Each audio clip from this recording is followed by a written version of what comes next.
कैसे हो? चलो, ऑप्टिक्स में अपन ने लास्ट लेक्चर में स्टडी किया था प्रिज्म फार्मूला। प्रिज्म फार्मूला अपने को क्या मिला था बच्चों? Mu is equal to sine A plus delta M by 2 upon sine A by 2। अब ये फार्मूला सिर्फ और सिर्फ यूज कर सकते हो प्रिज्म के लिए। एक छोटा सा कंसेप्ट 2 मिनट का मैं आपको बताने जा रहा हूं, जिसका नाम है थीन प्रिज्म। अब थोड़ा सा ये 2 प्रिज्म की तरफ देखो। अब ये दोनों में से थीन प्रिज्म किसे बोलोगे? किसे बोलोगे? Yes, this is why it is thin prism. तो 2 रीजन आप बता सकते, एक तो बेस कम है, या तो बता सकते हो कि इसका एंगल छोटा है। ठीक है ना? एक्चुअल डेफिनेशन है थीन प्रिज्म का, prism having very small angle is known as thin prism.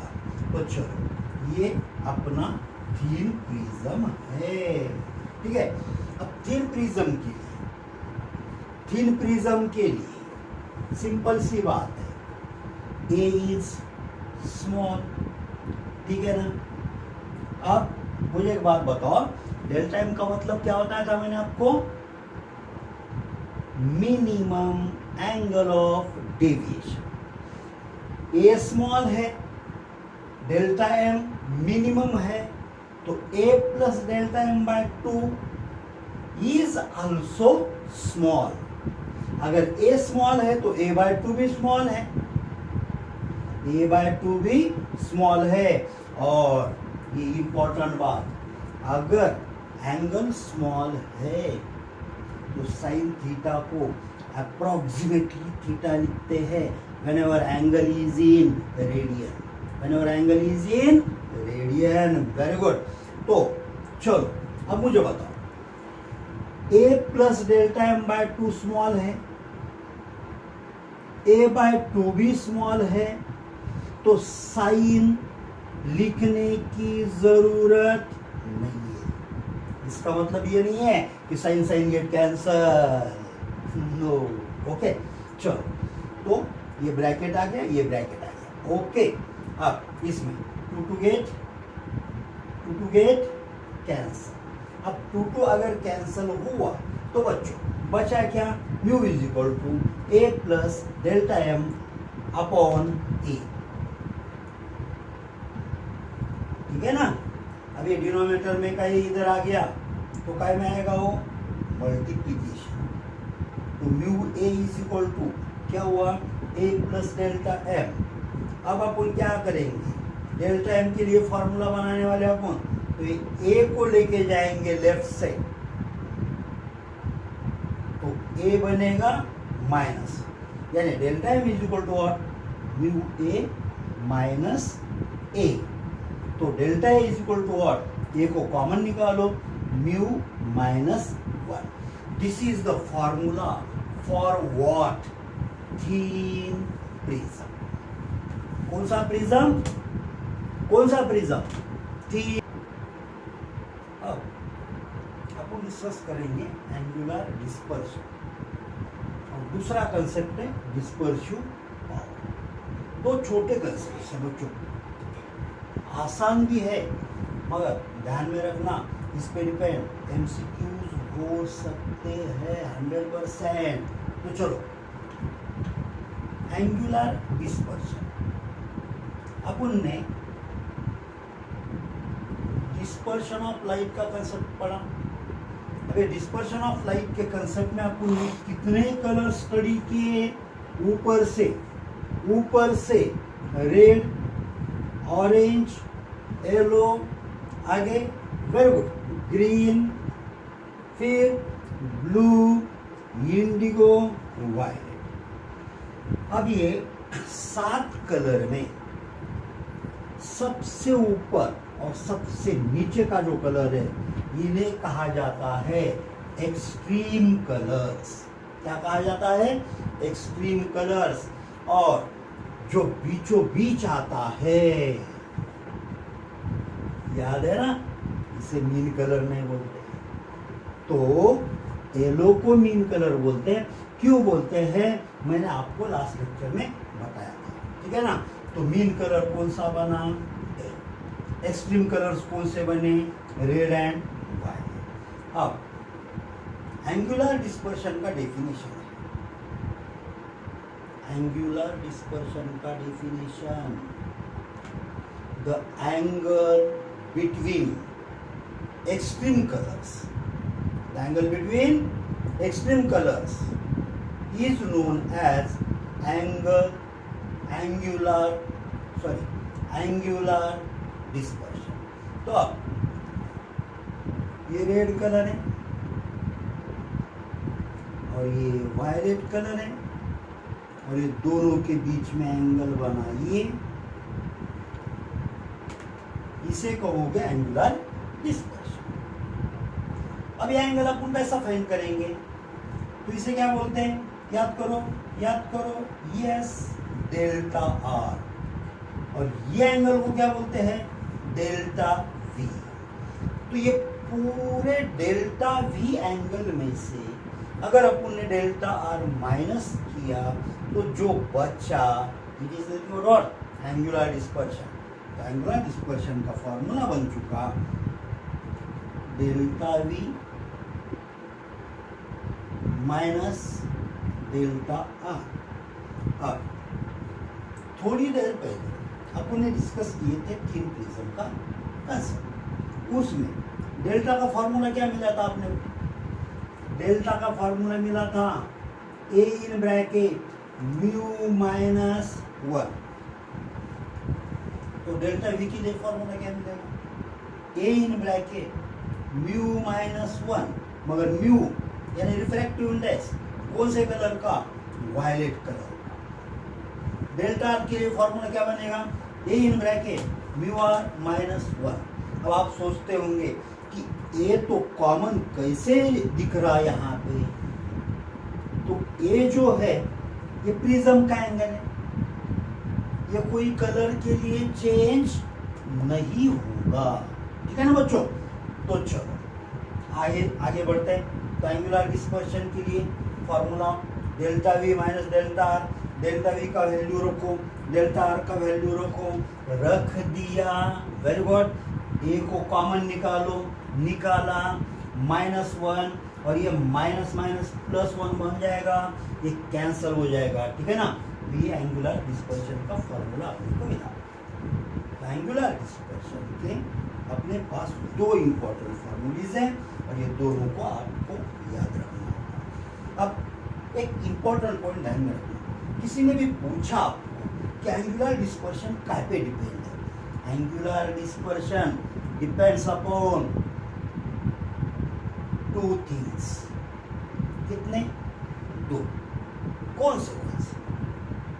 एक एंगल ऑफ प्रिज्म और दूसरा म्यू यानी रिफ्रैक्टिव इंडेक्स। और आपको मालूम है कि रिफ्रैक्टिव इंडेक्स क्या पे डिपेंड होता है, मीडियम पे, very good. So angular dispersion depends upon 2 things, one is angle of prism and second is medium, ठीक है ना। अब दूसरी बात, एंगुलर डिस्पर्शन का यूनिट क्या है, सोचो। यस, म्यू को यूनिट नहीं है, ए को यूनिट है, ए इज व्हाट, एंगल, और एंगल का ऐसा यूनिट क्या है बच्चों, रेडियन, है कि नहीं है, वेरी गुड। तो चलो यहां से भी आप यूनिट निकाल सकते, delta V minus delta are. Delta is what, angle, delta R is what, angle. Angle का ऐसा यूनिट क्या है, रेडियन।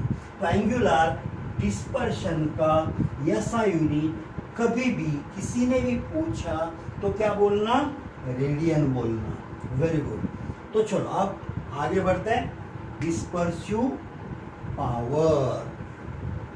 कौन सा कंसेप्ट, डिस्पर्सिव पावर। इसका सिंबल है बच्चों ओमेगा। क्या सिंबल है?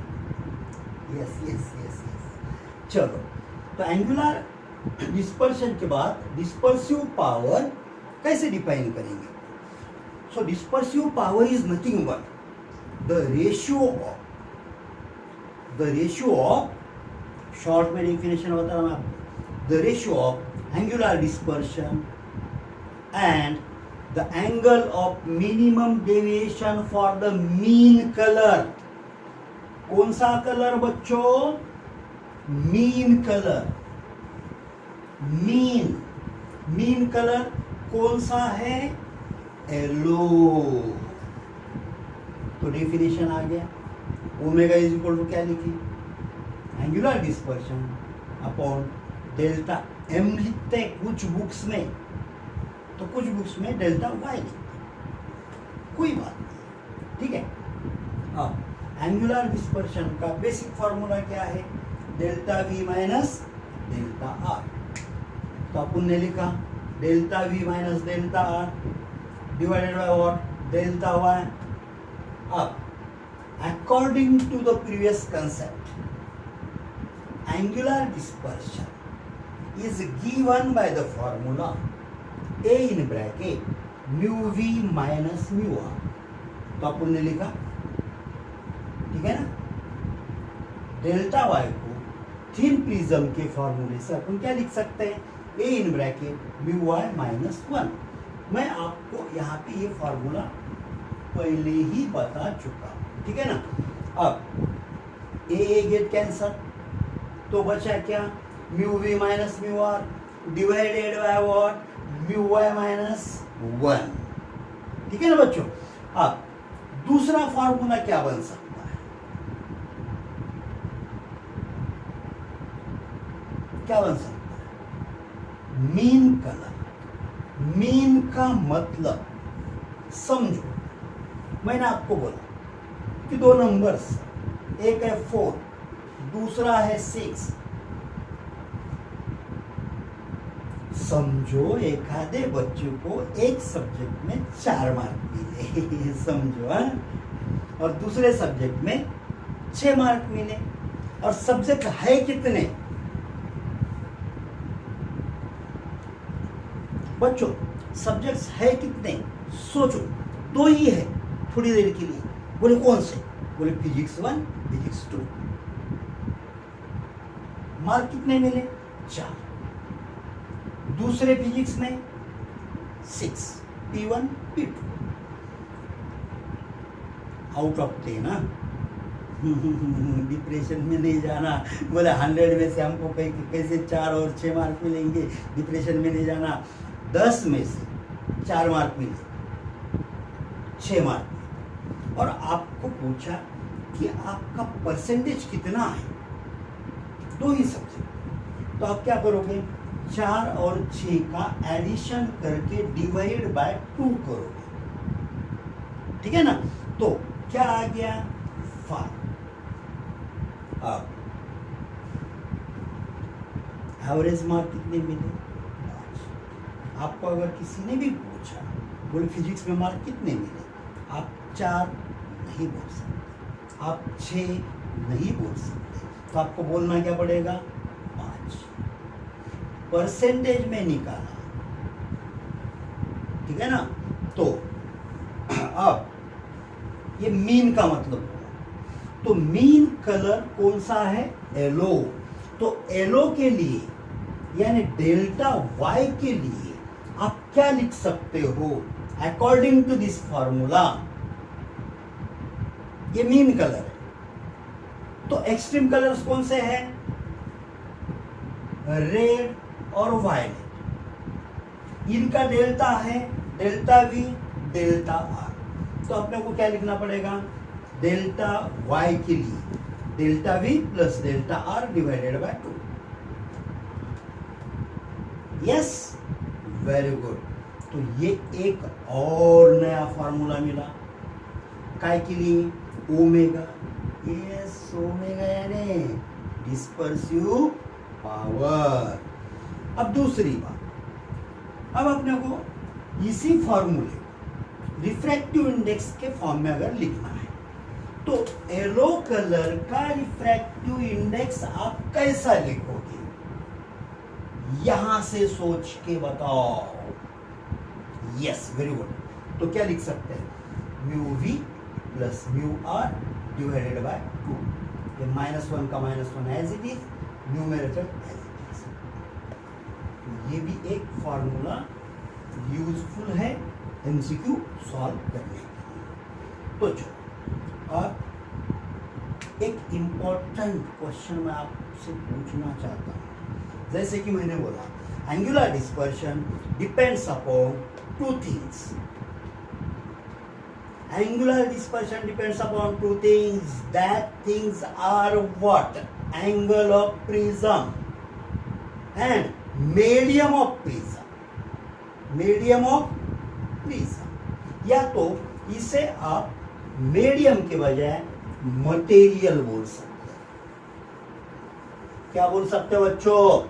मटेरियल। तो यहां से थोड़ा सोच के मुझे आंसर दो, डिस्पर्सिव पावर काय पे डिपेंड है? डिस्पर्सिव पावर का ये एक फार्मूला है, ये एक फार्मूला है, ठीक है ना। ये दो फार्मूलीज को आप माइंड में रख के बता सकते हैं। अब देखो, ऊपर क्या है? एंगल। नीचे क्या है? एंगल। तो ये एंगल पे डिपेंड नहीं है। Very good. ऊपर क्या है? Refractive index. नीचे क्या है?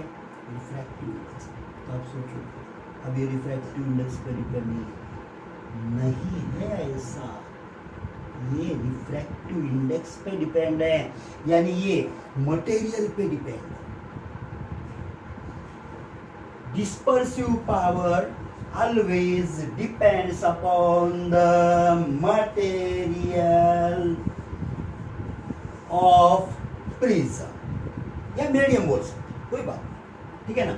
अब सवाल आता है, एमसीक्यू आता है। एमसीक्यू क्या आता है? डिस्पर्सिव पावर डिपेंड्स अपॉन, एक मिनट,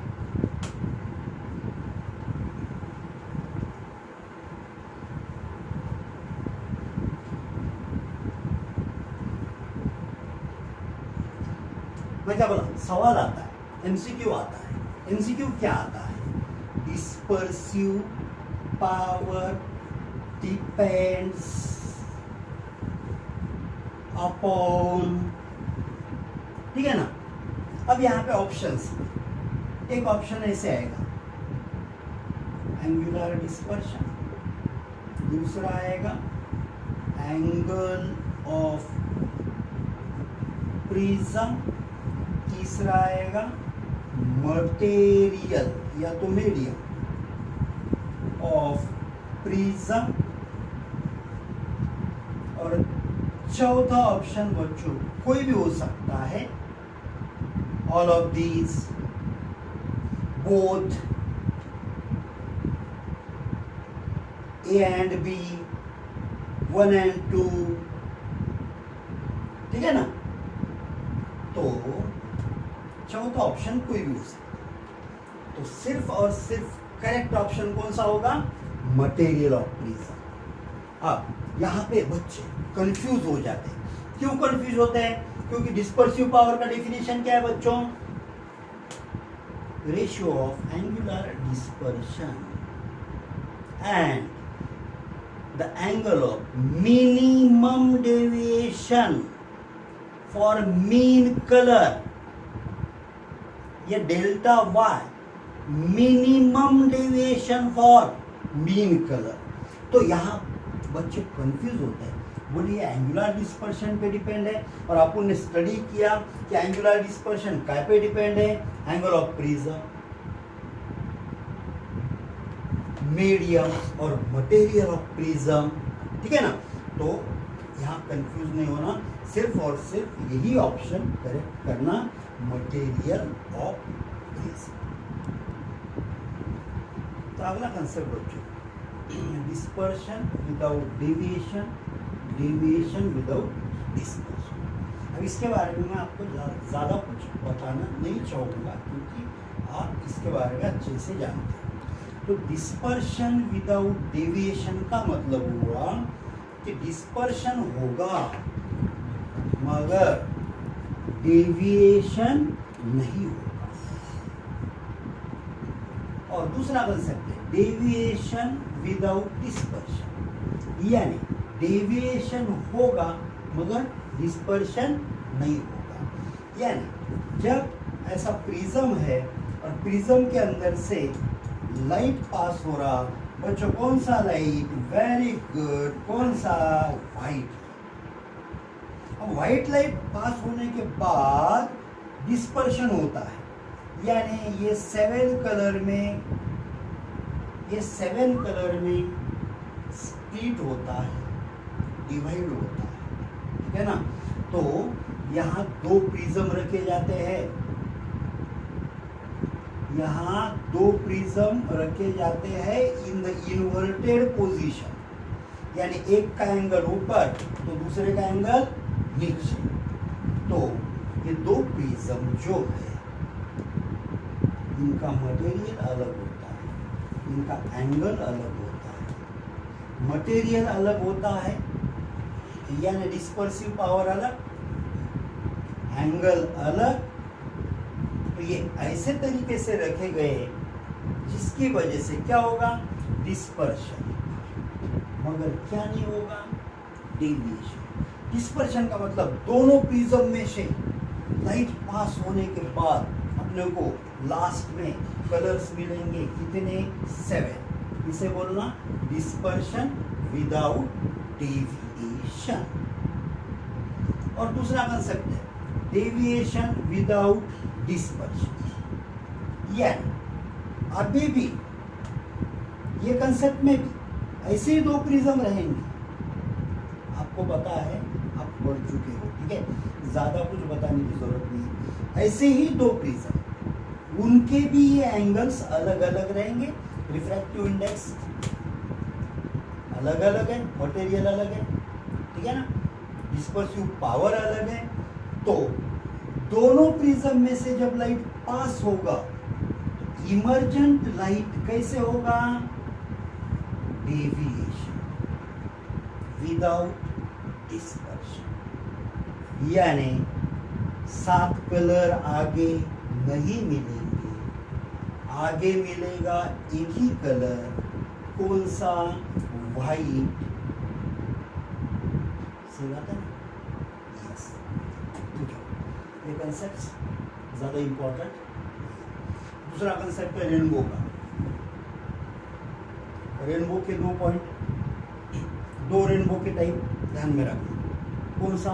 प्राइमरी रेनबो, सेकेंडरी, ठीक है, इस पे भी ज्यादा फोकस करने की जरूरत नहीं है। लास्ट पॉइंट आता है स्कैटरिंग ऑफ लाइट। अब अपन ने पढ़ा रिफ्लेक्शन, जहां सरफेस था प्लेन, लाइट इंसिडेंट हुआ तो लाइट रिफ्लेक्ट हुआ, इंसिडेंट हुआ तो रिफ्लेक्ट हुआ, angle of incidence, angle of reflection are same. अब स्कैटरिंग भी रिफ्लेक्शन ही है और इसमें भी angle of incidence is equal to what? Angle of reflection, क्योंकि ये रिफ्लेक्शन ही है। सिर्फ फर्क इतना है whenever reflection take place from an uneven surface, और जिसे आप बोल सकते हैं रफ सरफेस। रफ सरफेस से अगर रिफ्लेक्शन हुआ तो इसे क्या बोलना? स्कैटरिंग। क्या फर्क है दोनों में? तो यहाँ अगर ऐसे पैरेलल रेज इंसिडेंट होते हैं तो रिफ्लेक्टेड रेज भी एक दूसरे को, रिफ्लेक्टेड रेज भी एक दूसरे को पैरेलल होते हैं, मगर ये रिफ्लेक्शन में क्या होता है? सरफेस अनइवन है, रफ सरफेस है, तो रिफ्लेक्टेड रेज एक दूसरे को पैरेलल नहीं होते हैं, तो इसे कहा गया है स्कैटरिंग ऑफ लाइट। चलो, इस पे भी ज्यादा फोकस करने की जरूरत नहीं है। फिर अब अपने ये पार्ट में कंसेप्ट आता है ब्लू कलर